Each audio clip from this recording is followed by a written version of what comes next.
estas luces en cuanto puedan, por favor. Muy contento y dichoso, hermanos, de poder encontrarme entre ustedes y, francamente, hermanos, en realidad, de corazón a corazón, no soy merecedor de subir por este lugar, de verdad. Es mucho subir por este lugar y dirigirme a ustedes, pero aún es mucho más ser el portador de la palabra del Señor. No soy de verdad, hermanos, no tengo ninguna dignidad por subir aquí, sino que es un privilegio, hermanos, encontrarme entre ustedes y poder compartir este culto. Decía mi padre espiritual, yo le llamo papi, yo no le llamo ni Luis ni pastor, le llamo papi. Y decía muchas palabras hacia mi matrimonio, que Dios le bendiga. De verdad que tuvimos un tiempo en el barrio España que todavía se recuerda, que muchas veces le decimos, tienes que repetir la segunda parte, y la tendrás que repetir algún día, hermanos. Amén. Y la verdad que decía muchas cosas, pero decía una de las cosas que decía que yo me lo merecía. Y sé con qué corazón lo decía, ¿no? Pero realmente, hermanos, Pablo expresó a los efesios y dijo, Él me tuvo por fiel poniéndome en el ministerio. Qué bueno. Me tuvo por fiel. ¿Qué estás diciendo, Pablo? Yo no era fiel. Él, mirándome a través de Cristo, me tuvo por fiel y me puso Él. Nadie tiene la suficiente categoría, hermanos. Nadie tiene la suficiente dignidad, ni nadie tiene la suficiente capacidad de poder subir por aquí y ser el transmisor de la palabra, si no es Él el que lo hace, hermanos. Miren, hermanos, últimamente estoy diciendo mucho estas palabras. Si realmente ha venido usted a este lugar a encontrarse con los hermanos y a saludarles, se ha equivocado de este lugar, hermanos. Aquí Dios nos da el privilegio de poder saludarnos, de poder tener comunión entre los hermanos, pero a este lugar se viene a darle la gloria, a glorificarle a Él. ¿Tiene usted suficientes motivos para darle la gloria? Este Dios tan grande, hermanos, este Dios tan soberano, este Dios tan trascendente, este Dios tan inmenso, este Dios que la creación vemos que le da la gloria, este que ha creado lo que se ve y lo que no se ve, se ha dignado el Logos, la palabra, el verbo, a tomar cuerpo para que usted hoy esté aquí y redimir sus pecados, mirarle el Padre a través de Cristo y no poder fulminarnos. ¿Por qué? Porque el Hijo dijo, yo iré, yo iré, yo iré. El hombre estaba destituido de la gloria de Dios. Usted y yo no podíamos acercarnos a Dios, pero mediante su evangelio, mediante el verbo, mediante Cristo, hoy podemos acercarnos a ese trono, pero no al trono para que nos juzgue, sino el trono que dice Hebreos, acercados pues confiadamente. ¿A qué trono? Al trono de la gracia. Se ha abierto un trono de gracia, hermanos, y es Cristo y su evangelio. Aquí fuera la jactancia, fuera la gloria del hombre, aquí solo merece la gloria Él. Él es el que tiene que ser glorificado, porque Él es el que lo ha hecho todo por nosotros. Por eso, olvídese de lo demás. Aquí se viene a glorificarle. Sin más preámbulos, hermanos, vamos a entrar en el texto de la palabra. Y me permiten unos minutos tan solo, ¿vale? Vamos a abrir nuestras Biblias, el que tenga Biblias, en el Evangelio según San Juan, en el capítulo 14 y versículo 27. Aleluya. Qué bien, qué bien. Qué respeto a la palabra del Señor. Vamos a leerla en el nombre del Padre, del Hijo y del Espíritu Santo, un texto muy conocido. Dice, la paz os dejo, mi paz os doy. Yo no os la doy como el mundo la da. No se turbe vuestro corazón, ni tenga miedo.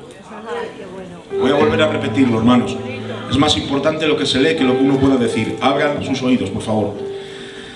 La paz os dejo, mi paz os doy. Yo no os la doy como el mundo la da. No se turbe vuestro corazón, ni tenga miedo. Pueden tomar asiento, hermanos.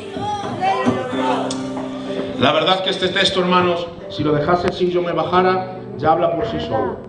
Pero me dejan argumentar un poco el texto, ¿vale? Y hablarles un poquito de la palabra del Señor. Para situarnos en este texto, hermanos, permítame tan solo unos minutos, históricamente, por dónde estaban pasando los discípulos y por qué Jesús refiere estas palabras. Primeramente, el capítulo 13 de Juan, capítulo 13, capítulo 14, capítulo 15, capítulo 16 y 17 pertenecen al mismo sermón, el sermón del aposento alto. Es un sermón donde Jesús, en los últimos momentos de su vida, porque dicen los que saben que estaba sobre unas 8 o 10 horas de morir, Jesús les dedicó estas palabras. Como bien conocen, hermanos, el capítulo 13 es el famoso capítulo donde Jesús se ciñe la toalla y empieza a lavar los pies a sus discípulos. Ay, qué bueno, Padre.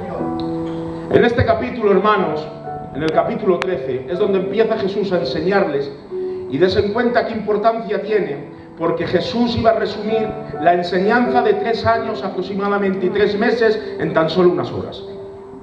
Era su último sermón que iba a dedicar a sus discípulos, a los 12. En un aposento alto donde parte el pan, donde comparte el vino, donde les hace el pacto en su sangre. Y este hermano Jesús a sus discípulos les dedica este mensaje tan glorioso, el sermón del aposento alto. Y este sermón empieza a comenzarles con hechos, no con dichos. No empieza a predicarles Jesús con dichos, sino con hechos.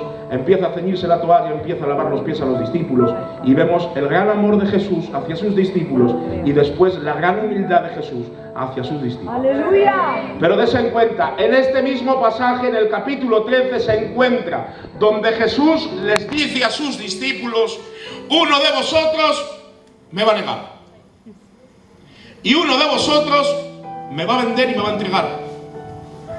Ahora ustedes cojan este cuadro, hermanos, porque es necesario que cojan esta perspectiva del texto para ubicarnos en lo que Jesús dijo.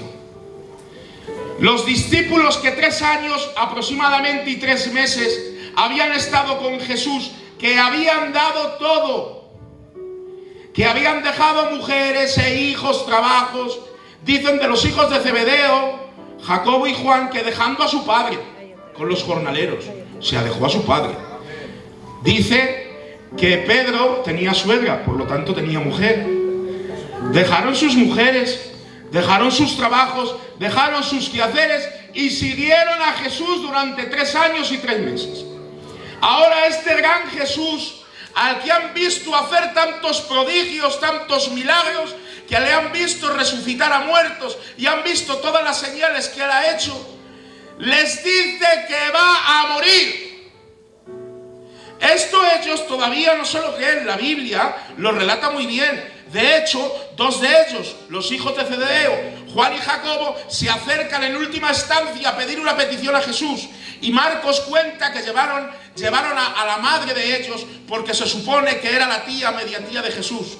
Entonces, situaros, hermanos. Esto le dijeron a los discípulos a Jesús: queremos que cuando estés en tu reino, uno nos pongas a la derecha y otro nos pongas a la izquierda. Y Jesús en ese mismo capítulo anuncia su muerte. O sea, voy a ir a Jerusalén, me voy a entregar en manos de pecadores, y vosotros todavía después de 3 años y medio estáis esperando a que el reino baje, a que yo divida y subyugue de los romanos. ¿Queréis que Jesús siente una derecha y otra a la izquierda? ¿No habéis comprendido que voy a Jerusalén a morir? Y ahí lo denotan, y hay otros pasajes que más. Pero déjenme ir despacio para que ustedes puedan entender esto, hermanos. Ahora, después de que este Señor, este grandioso Dios, el Verbo encarnado, Jesús, 3 años y pico con los discípulos, con estos 12 hombres, les dice que uno de ellos, que es Pedro, que más adelante lo dice, le va a negar, y que uno de ellos le va a vender y le va a entregar en manos de pecadores. Para los discípulos no lo estaba diciendo cualquier persona, porque no es que empeñara un gitanico la palabra, no.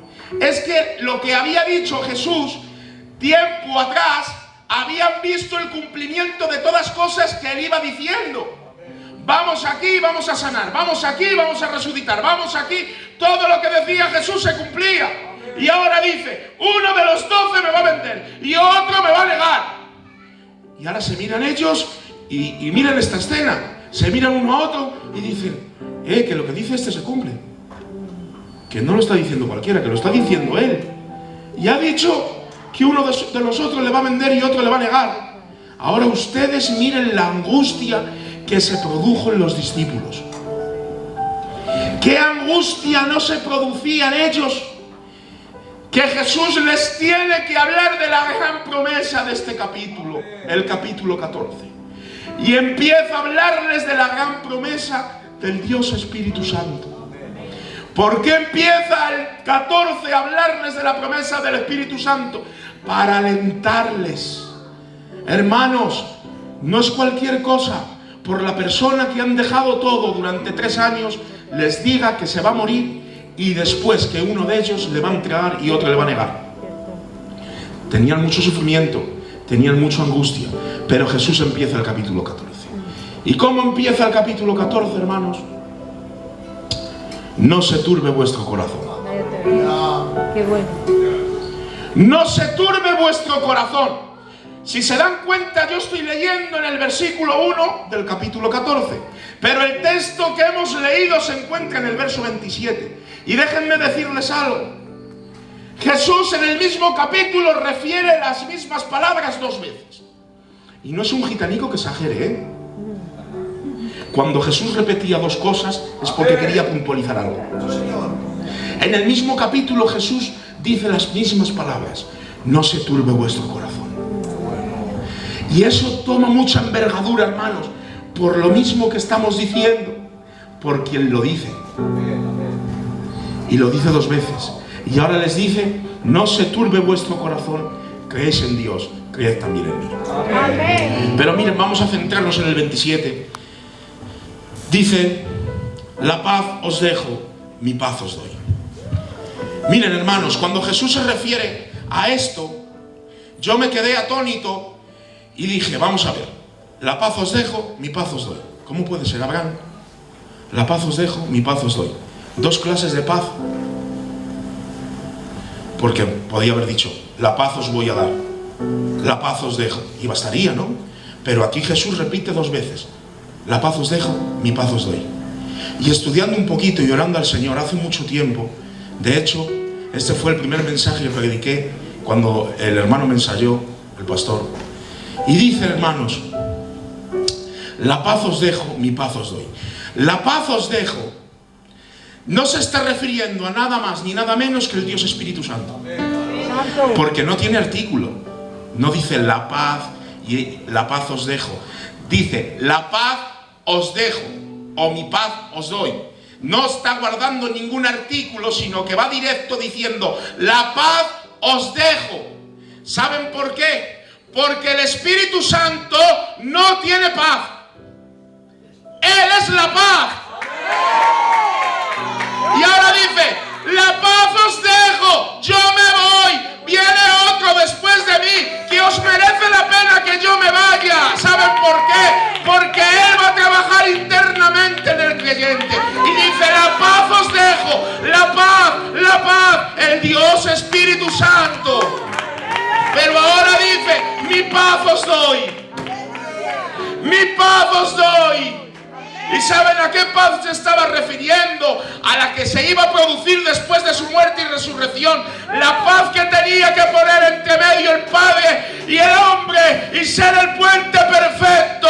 La paz que tenemos que tener la tiene Jesús y la ha hecho posible en su muerte y resurrección. Nosotros tenemos paz para con Dios por medio de la fe en Jesucristo.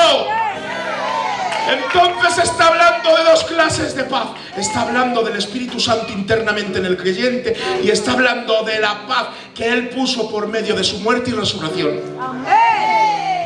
Y ahora, después que les ha referido esto, miren, se refiere puntualizando algo muy grande. Y dice, no os la doy como el mundo la da. Entonces, si Jesús dijo, no os la doy como el mundo la da, es que el mundo da una paz. Pero miren, la paz que da el mundo tiene que ser producida desde el exterior al interior. Se lo explico. Mientras a usted le vaya bien, eso le genera a usted paz. Mientras la economía vaya bien, eso le genera a usted paz. Mientras no haya enfermedad en casa, a eso le genera a usted paz. Pero en el momento que la enfermedad llama a la puerta, pero en el momento que la economía escasea, esa paz es robada. ¿Saben por qué? Porque lo producen las cosas exteriores. Pero sorpréndanse, que sé que lo saben, el Espíritu Santo trabaja desde el interior. Y no le importa la circunstancia por donde usted esté pasando, porque las circunstancias a usted no le da la paz. Hay una paz interna, una seguridad interna, que es el Dios Espíritu Santo. Y pasando por donde usted pase, no importa, no sé qué pasa, usted tiene tranquilidad. Aleluya. Aleluya. Gloria a su nombre. Gloria a su nombre. Él se merece la gloria. Hermanos, no solo puso paz entre Dios y los hombres, sino también nos ha dejado la paz interna, para que en medio de la circunstancia usted no mire otra cosa, sino se sujete en Él. Gloria a Él. Vamos a lo último del texto y no se preocupen que ya termino. Ahora aquí viene, dice, no os la doy como el mundo la da. Y ahora venimos a las palabras que yo venía hablando al principio: no se turbe vuestro corazón. Aquí es donde empieza también el capítulo 14, versículo 1, con no se turbe vuestro corazón. Entonces a mí me llevó a estudiar qué significa la turbación. Y la turbación, hermanos, ay, está turbado, no es cualquier cosa, hermanos. La turbación, ¿saben qué significa? Desequilibrio mental. Y ahora noten, que miren lo que me han enseñado en educación de adultos estos señores de los cursillos. Noten, miren. Hay frases que vienen en imperativo y hay otras que vienen en indicativo. Hay frases que te vienen indicadas para información y hay frases que te vienen como mandamiento. ¿Cómo empiezan los mandamientos? No robarás, no levantarás falso testimonio. ¿Cómo empieza el texto? No se turbe vuestro corazón, en imperativo. ¿Saben por qué? Porque Jesús le está dando un nuevo mandamiento. Les estaba dando un nuevo mandamiento, no les estaba dando opción. Y les estaba diciendo: os dejo que os entristezcáis, os dejo que lloréis, os dejo que os pongáis mal por la circunstancia, pero por favor, no se turbe. En esto no doy opción, doy un mandamiento. ¿Y saben cómo quedaría el texto? No se desequilibre vuestro corazón. Aquí el contexto de corazón está hablando de personalidad, del ser interno del hombre. Y ahora, ¿saben cómo quedaría en el texto parafraseado? No se desequilibre vuestra personalidad. Os dejo que lloréis, os dejo que os entristezcáis, pero que no se desequilibre. ¿Saben por qué? Porque cuando una circunstancia toma en nosotros el desequilibrio de mover nuestra personalidad, perdemos la perspectiva de mirarle a Él. Perdemos la visión de mirarle a Él. Y déjenme decirles algo, con todo amor y con todo cariño. Cuando el desequilibrio mental entra por medio de una circunstancia, nos hacen llamar a puertas que no tenemos que llamar y nos hacen recurrir a medicamentos que no deberíamos de tomar. La ansiedad se está apoderando de los cristianos. ¡Ay, la ansiedad! ¿Saben qué es la ansiedad? Una enfermedad que tiene todos los síntomas de un infarto, de un dolor, pero que nunca se produjo. ¿Saben qué es? Un pensamiento dándole de comer, diciendo que usted le va a dar algo al corazón. ¿Y saben qué es eso? Un desequilibrio mental. Le mueve. Entonces a usted le hace recurrir a medicamentos que nunca debería de haber recurrido. La ansiedad, hermanos, viene por hacernos preocuparnos. Y la Biblia nos exhorta a ocuparnos, pero no a preocuparnos. La preposición pre es antes. ¿Y qué quiere decir? Que te estás ocupando de algo que todavía no ha venido. Santo.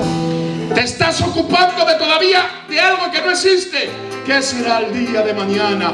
¿Qué pasará con estos niños? ¿Qué va a pasar con mi casa? Pero hoy les viene hablando el Señor y les viene diciendo: confíen en mí, no se turbe vuestro corazón y no tengan miedo. ¿Saben por qué? Porque el que lo ha dicho es Jesús. El que lo ha dicho es el Verbo. El que lo ha dicho es Él. ¿Y saben cómo empieza el capítulo 14? No se turbe vuestro corazón. Creéis en Dios, creed también en mí. En la casa de mi Padre muchas moradas hay. La promesa se cimienta diciéndolo Jesús. Por eso nuestra base de confianza es Él. ¿Y saben lo que sigue diciendo el texto? En la casa de mi Padre muchas moradas hay. Si no así fuera, yo os lo hubiera dicho. Yo os lo hubiera dicho. Y ahora dice: voy pues a preparar para vosotros morada. Porque de donde yo estoy, donde yo estoy, quiero que vosotros estéis. Y lo ha dicho Él. ¿Sabes quién es Él? Cuando te fijas en las montañas y dices: ¿quién la ha creado? ¿Quién ha hecho esto? Cuando te fijas en el cielo y en las estrellas y diciendo: ay, tú existes. Pues el mismo Dios, ese es el mismo Dios que se ha planteado a usted llevarle al cielo. Por eso esta promesa toma seguridad en la confianza. Que no se desequilibre vuestra personalidad por la circunstancia. Confiar en el que ha dicho: me voy, pero vuelvo. Me voy, pero vuelvo. Miren, hermanos, para no ser malinterpretado, porque hay muchas veces que uno dice una cosa y se le malinterpreta. El medicamento es de Dios. El medicamento es de Dios. De hecho, hermanos, si yo tengo una infección en algo en la garganta, hablando con respeto, yo me tomo amoxicilina clavulánica, porque si no, no me vale. Estoy muy gordico. Me la tomo y se me pasa. ¿Saben que eso, aunque lo han hecho los médicos, los científicos, no viene de la mano del hombre? Y la Biblia lo dice. ¿Saben dónde lo dice? En Santiago. Toda dádiva y todo un perfecto desciende del Padre de las luces. ¡Aleluya! ¿Cómo? Es que este texto tiene mucha amiga, pastor. Toda dádiva y todo don perfecto desciende del Padre de las luces. ¿Qué quiere decir? Que todo lo que ve perfecto en el hombre es dado por Dios. ¡Ay, qué bueno! ¡Aleluya! Los médicos que usted ve son dados por Dios. La ciencia que usted ve es dada por Dios. Por eso el medicamento es de Dios. Lo que no es de Dios es el mal uso de los medicamentos. El mal uso de los medicamentos. ¿Por qué? Porque cuando un cristiano, hermanos, estás algo nerviosico, te tomas algo para tranquilizarte, me parece bien. Pero cuando se hace dependiente de un medicamento, estás diciendo: ¿dónde está tu confianza? ¡Aleluya! Tu confianza está en el medicamento. Pero hoy Dios viene hablándote y exhortándote con las mejores de las palabras, hermanos, sin ganas de meterme con nadie. Dios me libre. El medicamento es de Dios, hermanos, pero el mal uso que nosotros hacemos del medicamento no. Puedes tener problemicas, puedes tener ansiedades, puedes tener muchas cosas, pero hermanos, la confianza está en lo que Él ha dicho. Él ha dicho: no se turbe vuestro corazón, no se desequilibren vuestros pensamientos, no alimentéis a los argumentos de vuestra mente, más bien sed llenos del Espíritu, sed llenos de la palabra. ¿Por qué? Porque llenándome de la palabra, pensando en la palabra, meditando en la palabra, meditando en Él, meditando en sus cosas, tiene ocupación y no se acuerda de las demás cosas. ¿Saben que una característica de la llenura del Espíritu no es algo tan místico como saltar y hablar en lenguas? Una característica de la llenura del Espíritu, hermanos, la llenura del Espíritu es que si usted se ocupa inclinándose y sometiéndose a Él en lo que Él ha mandado, en leer y en orar y en pensar en Él, eso tiene una contradicción. ¿Y qué contradicción tiene? Que si usted está pensando en la palabra, no tiene lugar a pensar en otra cosa. Si usted se ocupa en leer la palabra, no se ocupa de ver otra cosa. ¿Lo entienden, hermanos?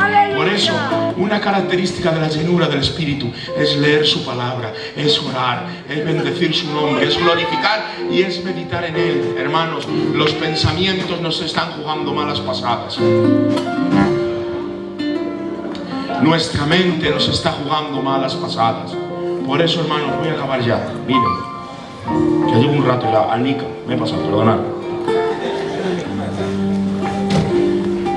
Dios es tan bueno, tan bueno, tan bueno, tan bueno, que ha proyectado en usted un plan para que esté seguro en Él. ¡Aleluya! ¡Gloria! ¡Qué bueno! Por eso depositen su confianza en Él. Y Él le dijo, me marcho, pero vuelvo.